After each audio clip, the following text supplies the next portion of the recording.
కర్మం ఎంత సూక్ష్మంగా ఉంటుంది, కర్మఫలం ఎలా అనుభవించాల్సి వస్తుందంటే కుంతి ఉదాహరణ. కుంతి స్వయంగా వెళ్ళి ఏ మొహం పెట్టుకుని వెళ్ళిందో తెలియదండి.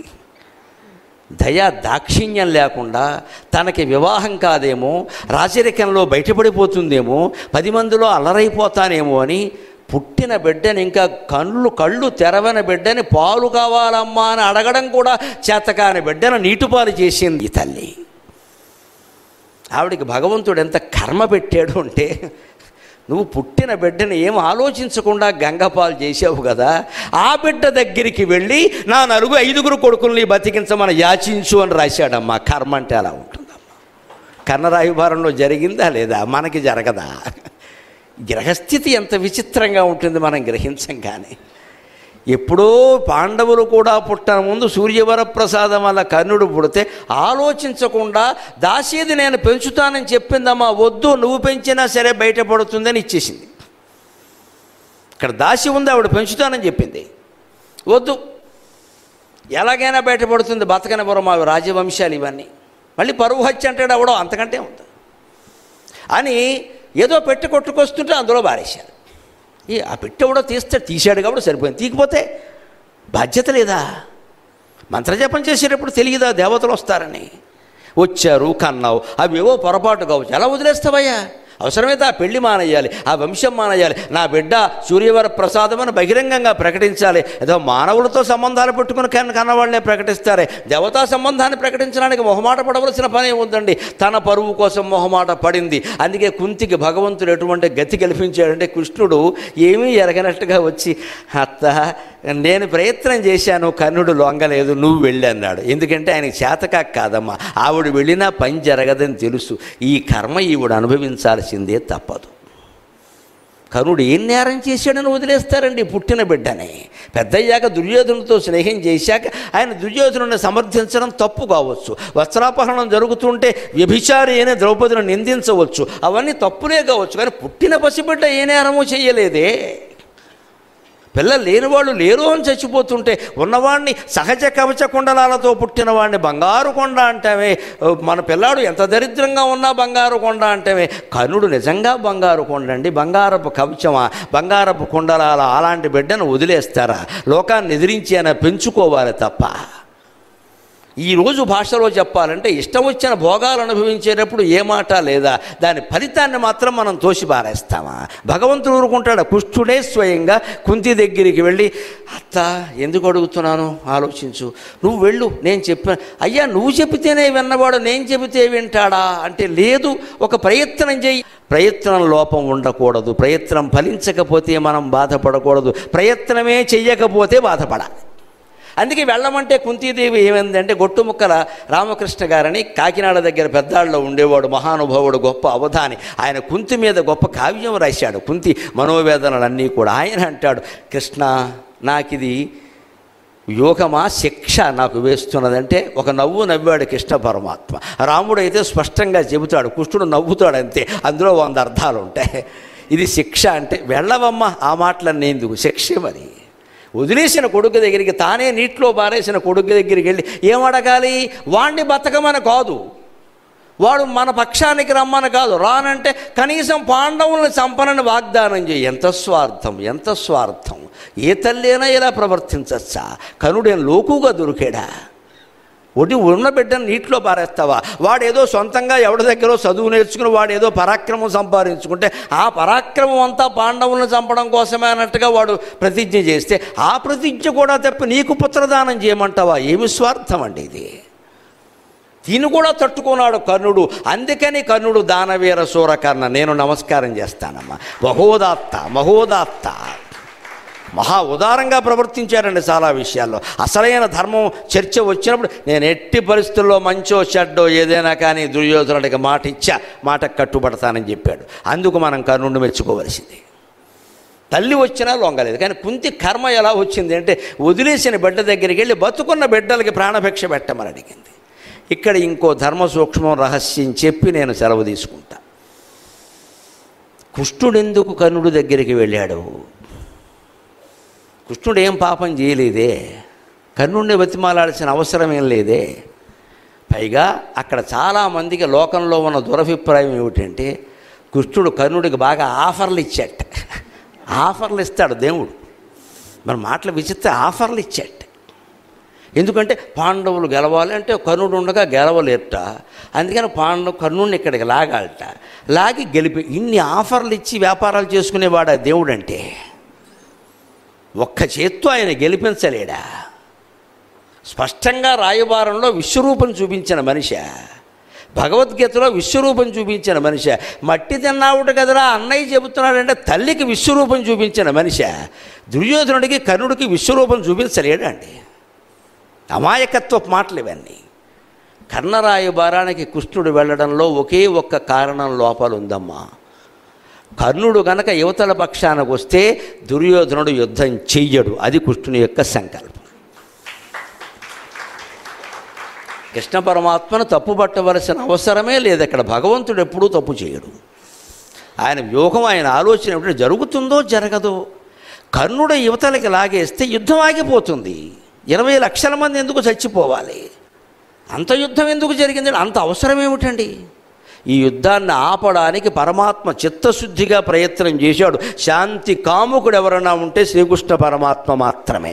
అపార్థం చేసుకోకుండా దయచేసి. నోబెల్ శాంతి బహుమతి మొట్టమొదటి బహుమతి కృష్ణ పరమాత్మకి ఇవ్వాలి.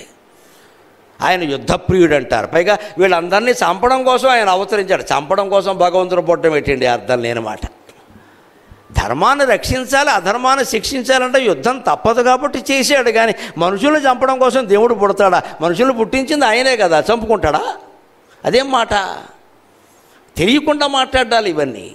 మూల గ్రంథం చదివితే కృష్ణ పరమాత్మ హృదయం అర్థమై ఏడుస్తామమ్మా. నేను రోజు సంధ్యావందనం కంటే ఎక్కువగా కృష్ణ పరమాత్మ ఫోటో ఉంది, పద్యం ఎందుకు పాడతానంటే ఎంత ప్రేమికుడివి, ఎంత ప్రేమికుడివి, నిన్ను లోకమెంత అపార్థం చేసుకుందయ్యా. నా గొంతు బాగున్నంత వరకు నీ గురించి నేను ప్రకటిస్తానయ్యా అని చెప్పాను నేను. అలాంటి కృష్ణుడు యుద్ధం ఎందుకు చేయిస్తారండి? కర్ణుని ఇక్కడికి రాగడంలో ఆయన ఉద్దేశం ఏమిటంటే యుద్ధం ఆగిపోతుంది అనడానికి ప్రమాణం ఏమిటంటే కర్ణుడు చనిపోగానే ఆగిపోయింది నిజంగానే. 17వ రోజు యుద్ధంలో కర్ణుడు చనిపోగానే 18వ రోజు శల్యుడిని పిలిచి పట్టాభిషేకం ఎందుకు చేశాడో తెలుసా? అది అనవసరపు మాట. శల్యుడు గెలుస్తాడా? దాని గురించే ఒక మాట ఉంది. గతే భీష్మే గతే ద్రోణే గతే కుండల మండితే ఆశా బలవతీ రాజన్ శల్యో జేష్యతి పాండవాన్. భీష్ముడు చనిపోయాట, ద్రోణుడు చనిపోయాట, కర్ణుడు కూడా చనిపోయాట, శల్యుడు గెలుస్తాట. దుర్యోధనుడు ఆలోచనకి ఏమైనా అర్థం ఉందా? పైగా ఈ శల్యుడు ఎవరు? వాళ్ళ మేనమామ. వాళ్ళ మీద గెలవడం ఏంటండి? అర్థం లేని మాట. ఒకసారి చూడండి, రాజకీయ పార్టీలు కూడా చాలా తెలివిగా ప్రవర్తిస్తారు. ఎవడైనా ఓడిపోవాలని అనుకుంటే వాళ్ళ పార్టీ తరఫున బలహీనుడిని పెడతారు అక్కడ. ఎవరన్నా పలానా ఎక్స్ పార్టీ వాడు గెలవాలి, మనవాడు ఓడిపోవాలంటే బలహీనమైన వాడు పెడతారు. నన్ను ఎందుకంటే ఎక్కడ పెట్టారు? ఆయన సింహం లాంటి వాడు, ఆయన మీద నేను గెలుస్తానంటే ఏమంటారు? నువ్వైతేనే అంటారు. ఏం లేదు, ఓడిపోవాలని వీళ్ళ ఉద్దేశం ఇక్కడ. వీడు పోవాలి, వీడు పార్టీలో వీడు గెలిస్తే ప్రమాదం. రాజకీయాలు అర్థమైతే మొత్తం ప్రవచనాలన్నీ అర్థమవుతాయి. భారతం కూడా బాగా అర్థం. అందుకే పేపర్ రోజు చదువుతా, పొద్దున్న గంట సేపు చదువుతా. ఈ కుళ్ళంతా తెలుసుకోవాలి విషయం, అప్పుడు ఇది ఇందులో పెట్టాలి. లేకపోతే లోకవార్థం కాదు. ఇక్కడ మొత్తం ప్రపంచం అంతా మనకి ఇచ్చేస్తున్నారు. ఇక్కడ చాలు 10 రూపాయలు, 7 రూపాయలు ఇంత చేస్తే సప్తద్వీపాలు వచ్చేస్తాయి అందులో.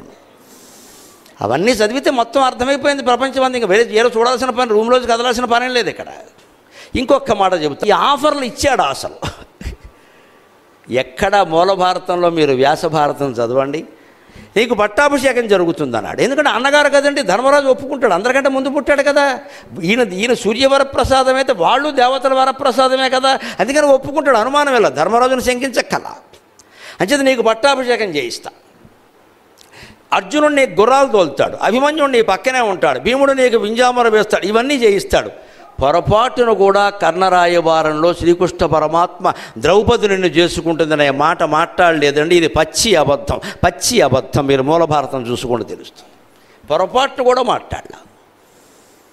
అక్కడ ఆయన అన్న మాట ఏమిటంటే రాజన్యారాజకన్యాశ్చాప్యానయంత్యభిషేచనం షష్ఠే కాలే తదా త్వాం వై ద్రౌపద్యనుగమిష్యతి. ఇది మూల భారతంలో ఉన్న శ్లోకం. మల్లాది చంద్రశేఖర శాస్త్రి గారు మహానుభావుడు ఈ శ్లోకాన్ని బయటపెట్టి ద్రౌపది విషయంలో, కర్ణుని విషయంలో, కృష్ణుని విషయంలో ఉన్న అపార్థాన్ని తొలగించాడు. ఆ జగద్గురువుకి నమస్కారం. మహాపండితుడు, మహామేధావి. ఆయన తొలగించాడు. ఏముందో చదువుకోండి అన్నాడు. అక్కడ కృష్ణుడు ఏమన్నాడు అంటే కర్ణుడికి పౌరుషం కలిగేలా ఒక మాట మాట్లాడాడు. ఎందుకంటే కర్ణుడిని స్వయంవర సమయంలో ద్రౌపదీదేవి అవమానించింది. ఈవిడేం తక్కువది కదా, ఆవిడ పూర్తిగా మంచిది అనుకోకండి. పూర్తిగా మంచిది అయితే స్వర్గారోహణ పర్వంలో నరకానికి వెళ్ళదు. ఓ 2 రోజులు ఉంచారు ఆవిడ అక్కడ, 2 days రిమాండ్లో పెట్టారు. కొన్ని తప్పులు ఉన్నాయి. ఏమిటంటే స్వయంవరం అని ప్రకటించాక ఎవరు వరం చేస్తే, ఎవరు పందెంలో నెగ్గితే వాళ్ళని చేసుకోవాలో వద్దా, నీకు ఇష్టం లేకపోతే అక్కడ నిలబడకు. మీ నాన్న ప్రకటించాడు, నువ్వు అక్కడ నిలబడ్డా అంటే యూ షుడ్ ఒబే. సీత ఇష్టపడిందా లేదా? రాముడిని ముందే ఏం ప్రేమించలేదండి ఆవిడ. ఎవరు విల్లు విరుస్తారో ఆవిడకి తెలియదండి. ద్రౌపది ఏం చేసిందంటే తండ్రి గారు అక్కడ మత్స్యయంత్రం అని ప్రకటిస్తే వేదిక మీద నిలబడింది. తండ్రి యొద్ద నిలుచున్నది ద్రౌపది, ముద్దుల పెండ్లి కూతురైన కరుణశ్రీ గారు రాసినట్టే నిలబడింది. కానీ దుర్యోధనుడు వచ్చాడు, కొట్టలేకపోయాడు, మాట్లాడలేదు. ఇంకెవరో వచ్చారు, కొట్టలేకపోయారు, మాట్లాడు. శల్యుడు వచ్చాడు విచిత్రంగా. అదేం సంబంధము? ముసలాడికి దసరా పండగ. మామూలు వాళ్ళు రాలేదండి, పెద్ద పెద్ద వాళ్ళు, 80 ఏళ్ళ వాళ్ళు, 70 ఏళ్ళ వాళ్ళు, రిటైర్ అయిపోయి ఎక్స్టెన్షన్ సర్వీస్ మీద కొనసాగుతున్న వాళ్ళు అందరూ వచ్చారు ఇక్కడికి. అవన్నీ చూసింది ఆవిడేం అనలా. కర్ణుడు లేచాడు, మత్స్యయంత్ర భేదనం కోసం వచ్చాడు. ఆశ్చర్యకరంగా, నువ్వు చేసినా సరే నేను నిన్ను పెళ్లి చేసుకోనేదండి, నన్ను మన్నింతురుగాక, కులాన్నే అవమానించిందండి. ద్రౌపది మరీ మంచిది ఏం కాదండి, కొంతవరకు మంచిదండి.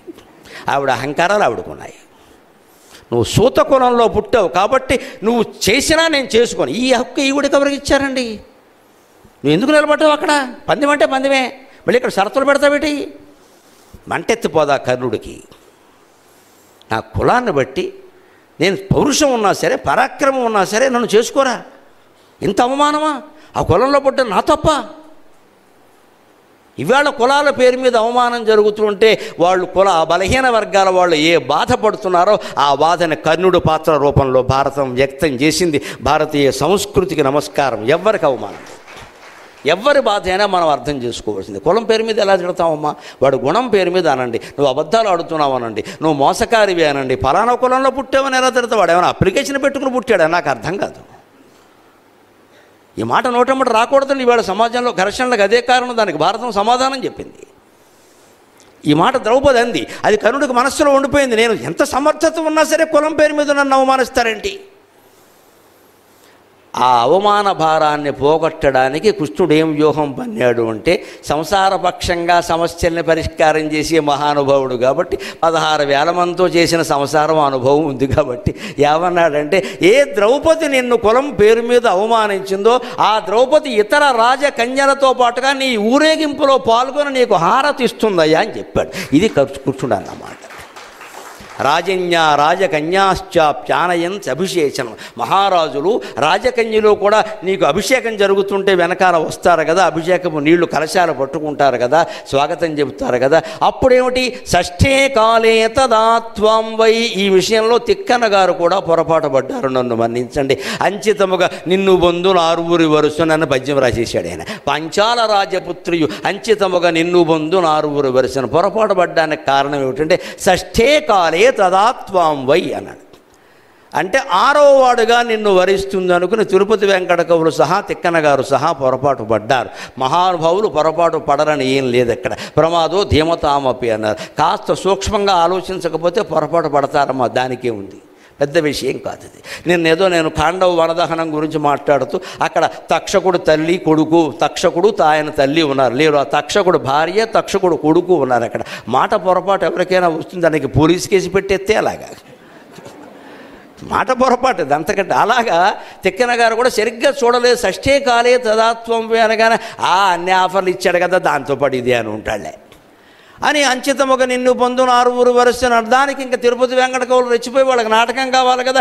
ఏ సతి వన్నిలోన జనయించను జనమునచ్చు వేళ ఉన్నే సతి పండి వేళ నుపులెల్ల పరాజితులైరి క్రీడిచే ఏ సతి మీది మోకమున ఇంతలు చేసిరి నీవు రాజు నిన్న సతి పెండ్లి ఆడగలదు 6వ భర్తగా సూర్యనందనా అని వీళ్ళు పద్యం రాసేశారు.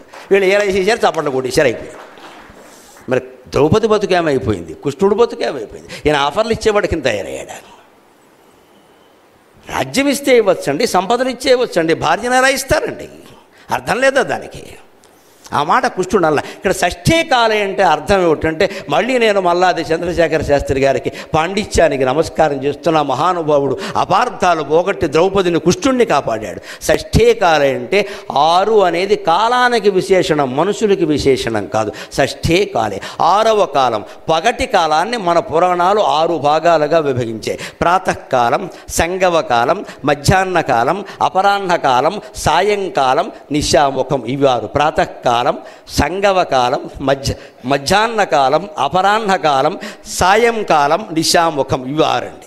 షష్ఠే కాలం అంటే 6వ కాలం అంటే నిశాముఖం. ప్రాతకాలం అంటే 6 నుంచి 8, సంగవ కాలం అంటే 8 నుంచి 11 వరకు, 12 వరకు.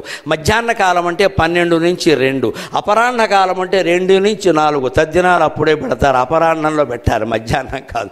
2 నుంచి 4 భోక్తలు భోజనం చేసేసరికి 2 దాటాలి. తర్వాతే కర్త భోజనం చేయాలి. మనకు ఆకలేసింది కదా అని 9ంటికి దద్దినం పెట్టేయకూడదు, దాని లెక్కలు అనుకుంటాయి.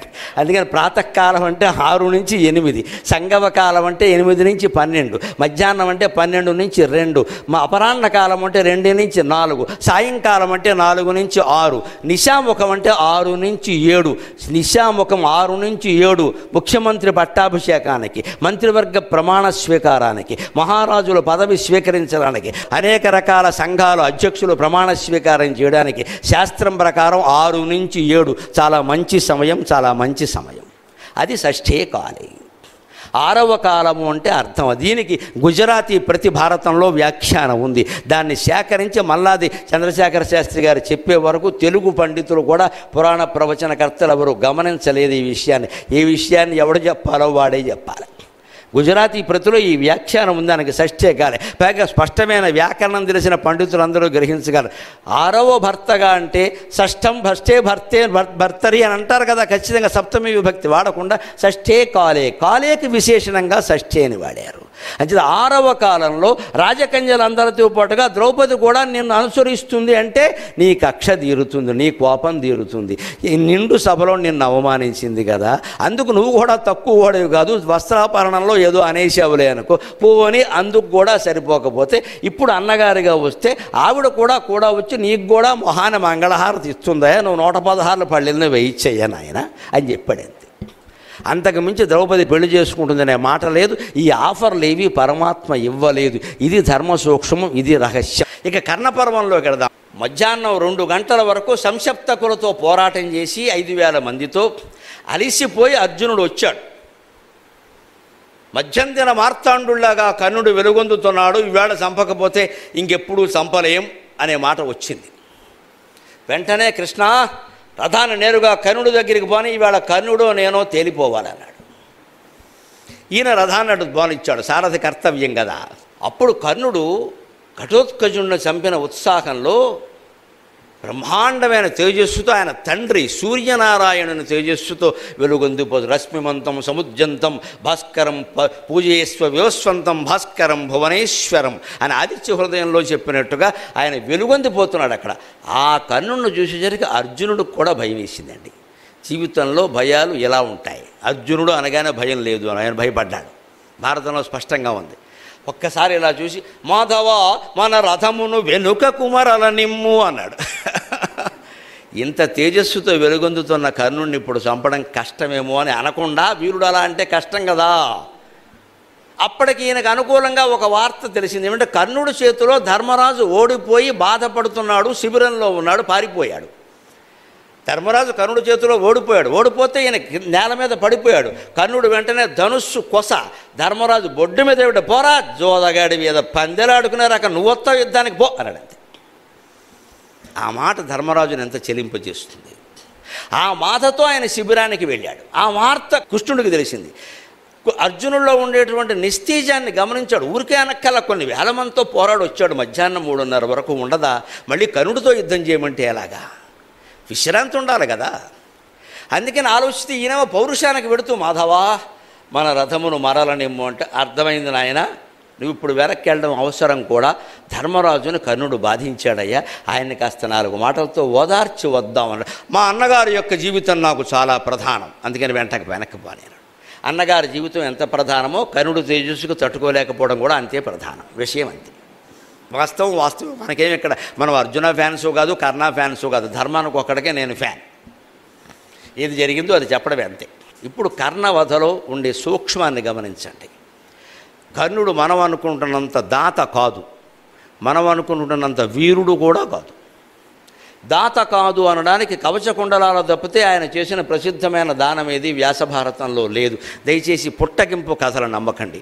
ఆయన ఏదో శ్మశానంలో ఉన్నాడు యుద్ధరంగంలో, ఆయన బంగారు పన్నెడిగితే దానం ఇచ్చాడు, లేకపోతే ఏదో ఇల్లు కూలగొట్టి దానం ఇచ్చాడు, ఇవన్నీ కట్టు కథలమ్మా, జానపద భారతాలు. పల్లెటూళ్ళలో చెట్టు కింద చుట్టకాల్చుకునేవాడు సరదాకి చెప్పుకున్న కథలమ్మా, ఎక్కడా లేవు. ఆయన చేసిన ఒకే ఒక దానం కవచకుండలాలు, అది అరణ్య పర్వ సమయంలో చేశాడు, చివరిలో కాదు. ఇంద్రుడు అప్పటి నుంచి ప్రణాళికతో ఉన్నాడు. ఆ విషయంలో ఆయన మెచ్చుకోవలసింది, దండం పెట్టవలసింది. శరీరాన్ని కోసి ఎవరిస్తారండి, అది గొప్పవే. ఆయన దాతే, కానీ ఇంకా దాన్ని పట్టుకుని అనేక కథలు సృష్టించద్దు. సరే, అది వదిలిపెట్టాను. వీరుడు అంటారా, మహావీరుడు అంటారా, ద్రౌపదీ స్వయంవరంలో అర్జునుడి చేతుల్లో, భీముడి చేతుల్లో, బ్రాహ్మణ వేషాల్లో ఉన్న వాళ్ళ చేతుల్లో ఓడిపోయాడు. పైగా ఏమన్నాడు అంటే, బ్రాహ్మణులు కాబట్టి నేను యుద్ధం చేయను అన్నాడు. ఓడిపోయాకంటే ఆ మాట ఎలాగ ముందే అనాలి. ఘోషయాత్ర సందర్భంలో చిత్రాంగదుడి చేతుల్లో, చిత్రరథుడు అనే గంధర్వుడి చేతుల్లో ఓడిపోయి పరిగెట్టాడు దుర్యోధనుడిని కాపాడుకోలేక. ఉత్తర గోగ్రహణంలో అర్జునుడు ఒక్కడే సమ్మోహనాస్త్రంతో మొత్తం జయించాడు. ఏమైంది ఈ కన్నమహారాజుల వారి పరాక్రమం? అంత గొప్ప వీరుడేం కాదు, అర్జునుడితో సమానమైన వీరుడైతే కానే కాదు. ధర్మరాజు భయపడ్డాడు, అది వేరే విషయం. ధర్మరాజు చాలా వాటికి భయపడతాడు, అంత మాత్రం చేత కర్ణుడిని వీరుణ్ణి చేయగలరు. కర్ణుల్లో ఉండే ఒకే ఒకటి మనం జారిపడవలసింది ఏంటంటే, కన్న తల్లి చేతనే అన్యాయానికి గురయ్యాడు. ఆయన దైవోపహతుడు, దురదృష్టవంతుడు, మహానీతిపరుడు అనద్దు, అలాగని అవినీతిపరుడు అనద్దు. పరిస్థితుల వల్ల ఆయన దుష్టుడుగా మారాడు, దుష్ట చతుష్టయంలో ఒకడయ్యాడు. ఆ దుర్యోధనుడు కులాతీతంగా మాట్లాడి కాస్తే పెద్ద ఉపన్యాసం ఇచ్చేసి, లోపల భావాలు ఎలా ఉన్నా పైకి మాత్రం ఉపన్యాసం ఇచ్చి, ఈయన గారికి అంగరాజ్యం ఇచ్చేసరికి ఈయనకి ఒళ్ళు తెలియక ఇంక నేను చర్మం ఒలిచి నీకు చెప్పులు కుట్టిస్తాననే స్థితికి వచ్చాడు. అది ఆయన్ని బానిసన చేసింది దుర్యోధనుడిని. అందువల్ల ఆయన యుద్ధం చేశాడు. అందుకే ఈయన ద్రౌపది వస్త్రాపహరణం జరిగే సందర్భంలో ఆవిడ సభలో గడిచుకొస్తే, మున్నోడి తన్నోడనా, తన్నోడి నన్నోడనా, నన్నోడి తన్నోడనా అని అంటే, ఈ పద్యాలన్నీ ఏమిటి ఇక్కడ? ఆవిడ 5గురిని పెళ్లి చేసుకుంది, 6వ వాడిని చేసుకోమని ఒక వేశ్య ఎంతమందిని చేసుకుంటే అన్నాడు. మంటెత్తిపోదండి ఎవరికైనా. కర్ణుడు లాంటి మహానుభావుడు అనవలసిన మాటేనా అది?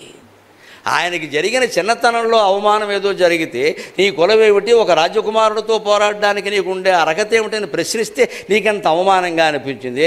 ఒక క్షత్రియ స్త్రీని నలుగురిలోకి ఈడ్చుకొచ్చినప్పుడు నువ్వు వేశ్యవే అంటే మరి ఆవిడకెంత అవమానంగా ఉంటుందండి. మన అవమానమే ఎక్కువ, అవతల వాళ్ళ అవమానం తక్కువ అంటే ఎలాగా? కులపరమైన అవమానం ఎక్కువైతే స్త్రీని స్త్రీగా గౌరవించకుండా అవమానించడం మరింత ఎక్కువ కదా. అది మనిషి ఎప్పుడు ఎలా ఆలోచిస్తారంటే, భారతం మనకు చెబుతున్నమాట, తన స్వార్థం గురించి ఆలోచిస్తాడు. తనకు జరిగింది ఏదైనా ఎక్కువ, ఎదుటి వాళ్ళకి జరిగిందంతా తక్కువ. ఈ ఆలోచనలతోనే ఆయన రెచ్చిపోయాడు. కానీ అక్కడ పరిస్థితి కూడా ఏంటంటే, ఈయన యుద్ధం చేస్తుంటే రథం కృంగిపోయింది, బ్రాహ్మణ శాపం. అంతకుముందే ఆ శాపం ఉంది, యుద్ధ సమయంలో నీ రథం కృంగిపోతుంది. అంతేకాదు, ఈయన బాణాలు వేశాడు అర్జునుడి మీద. అస్త్రాలు ఏవీ లేవు ఈయన దగ్గరనే, దీపావళి బాణాలే ఉన్నాయి. ఇక్కడ అస్త్రం తీసేసరికి ఏమవుతుంది? అస్త్రం వేరు, శస్త్రం వేరు, గుర్తుపెట్టుకోవాలి. అస్త్రం వేరు, బాణం వేరు. బాణం అంటే మామూలు పుల్ల, ఓ ఎనపది పోని కమ్మి కడ్డి.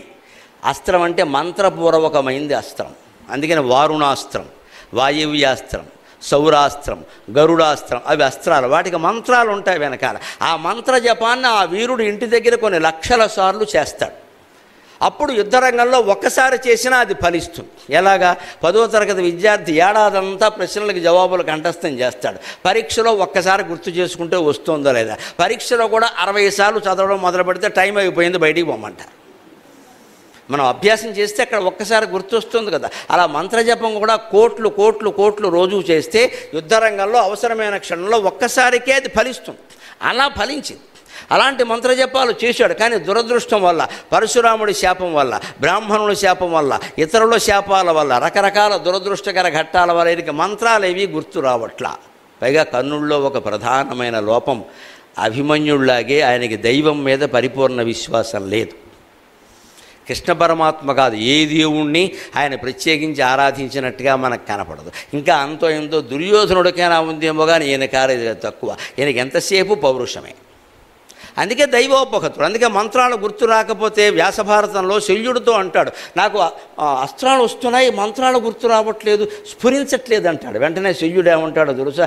ఆశ్చర్యకరమైన మాట చెబుతాడు, మనం అందరం నేర్చుకోవాలి. బాణం తీస్తున్నానయ్యా, ఇది నాగాస్త్రం లేదా గరుడాస్త్రం, నాకు మంత్రం గుర్తు రావట్లేదు అంటే స్ఫురించట్లేదు అంటారు సంస్కృతంలో. వెంటనే శల్యుడు విచిత్రమైన మాట చెబుతాడు వ్యాసభారతంలో, నీకెందుకు స్ఫురిస్తుంది కర్ణ? స్ఫురణ అంటే ఏమనుకుంటున్నావు? అవధానాలు చేసిన వాళ్ళని అడుగు, స్ఫురణ అంటే ఏమిటో చెప్తారు. అవధానాల్లో మాకు సమస్యలు ఇస్తారు, దత్తపదులు ఇస్తారు, స్ఫురించాలమ్మా, అది మా చేతుల్లో లేదు, సరస్వతీదేవి చేతుల్లో ఉంది, అది దైవానుగ్రహం అంటే. అది సమస్యకి సమాధానం స్ఫురించాలి బుర్రలో, స్ఫురించకపోతే మేము ఏం చేయాలి? అప్పటికప్పుడు పద్యం అలడం, దాన్ని ఏదో కాస్త నేర్పుగా అలడం, అది మా చేతుల్లో ఉంటుంది, ఆ పనికి మేము చాలు. కానీ ఆ సమస్యకి సమాధానం స్ఫురించడం ఉందే, అది అమ్మవారి దయ. దానికి మేము భగవద్ ఆరాధన చేయవలసిందే. సరస్వతి ఆరాధన చేయకుండా లోకంలో ఎవడో మాట్లాడలేడు, అవధానం చేయలేడు, ఏమి చేయలేడు. సరస్వతి అవగాహన ఆరాధన చేయాల్సిందే, ఆవిడ అనుగ్రహం పొందాల్సిందే. అమ్మవారి దయ ఉండబట్టే మేము సహస్రావధానాలు 325 అష్టావధానాలు, 10 శతావధానాలు, ఒక సహస్రావధానం చేసామంటే కేవలం సరస్వతి మాత దయ. ఆ దయ ఎలా ఉంటుందో శల్యపర్వంలో వ్యాసుడు చెబుతున్నాడు. స్ఫురణ అంటే ఏమనుకుంటున్నావయ్యా కర్ణ? స్ఫురణానామ పుమాన్ రూప నీల నీరద విగ్రహ, స్ఫురణానామ పుమాన్ రూప నీల నీరద విగ్రహ స అర్జునస్య రథకుంబరే స్థిత. స్ఫురణ అంటే దేవుడయ్యా, అది మగవాడయ్యా, అది నీలమేఘశ్యాముడయ్యా. ఆ నీలమేఘశ్యాముడు అర్జునుడి రథం మీద ఉంటే నీకెందుకు స్ఫురిస్తుందయ్యా పని లేక అన్నాడు. అంచేత మనం జీవితంలో ఎంత కృషి చేసినా, ఎంత పరిశ్రమ చేసినా మనస్సులో భగవత్స్మరణ లేకపోతే ఆ పని ఫలించదు, సందేహం లేదు. దైవానుగ్రహం వల్లనే పనులు ఫలిస్తాయి, కానీ మన కృషి మనం చెయ్యాలి. ఈ కృషి నువ్వు చేశావు, కానీ దైవభక్తి నీకు లేదయ్యా. అర్జునుడు దైవభక్తుడు, భగవద్గీత చెబుతుంటే మోకాళ్ళ మీద కూర్చుని విన్నాడయ్యా. నువ్వైతే వింటావా? సెలవు పెట్టి పారిపోతావు అక్కడి నుంచి. ఆ దైవభక్తి లేని చోట ఏదీ నిలబడదయ్యా అని శల్యుడు చెప్పాడు. అది లేకపోవడం కర్ణుల్లో ప్రధానమైన లోపం. ఇంకో మాట లౌకికంగా ఆలోచించండి. రథం కృంగిపోయింది కింద, అది శాపం. ఆయన ఏమన్నాడు అంటే, నీ రథం ఎన్నిసార్లు నువ్వు తీసినా కృంగిపోతుంది అన్నాడు. తీశాడు, కృంగింది, తీశాడు, కృంగింది. 25 సార్లు అయ్యాక వేశాడు అర్జునుడు బాణం. ఇంకేం చేయమంటారు? 3 రోజులు కూర్చోమంటారు అక్కడ? అది జరగదు, అది ఇంకా శాపమే అది. అందుకనేనా బావా రథం కృంగిపోయింది, బయటికి తీసుకుంటున్నాడు, ఇప్పుడు చంపితే రేపు మీడియా వాళ్ళు మొత్తం హెడ్డింగ్ పెట్టి రాసేస్తారు. అందులో నాకు ప్రధాన శత్రువు నేను భీష్ముడిని చంపకపోయినా పర్వాలేదు, ద్రోణుడిని చంపకపోయినా పర్వాలేదు, కర్ణుడిని చంపలేకపోతే అర్జునుడు పౌరుషం ఏమిటి అంటారు అంటే, ఊరుకోవయ్యా అని మోకాల మీద గిల్లి ద్రౌపదీ వస్త్రాపహరణం అప్పుడు ఆయన అన్న మాటలన్నీ శేషపద్యం పాడి 6:30 సూతులో హార్మనీ వాయించి రెచ్చగొట్టి పారేశాడు. ఆ ఊపులో అర్జునుడు వేశాడు. ఇంత చేస్తే అర్జునుడు వేసిన బాణం నాగాస్త్రం కాదు, గరుడాస్త్రం కాదు, నారాయణాస్త్రం కాదమ్మా, అది కేవలం మామూలు బాణం. మామూలు బాణానికే కర్ణుడు వెళ్ళిపోయాడు. ఇది దైవానుగ్రహం వెనకాల ఉంటే పూచిక పుల్ల చాలు. ఆ దైవంబును నమ్మిన గోదావరి కూడా ఈత కొలనైపోవున్. సాగరఘోష కావ్యంలో నేను రాసిన పద్యం.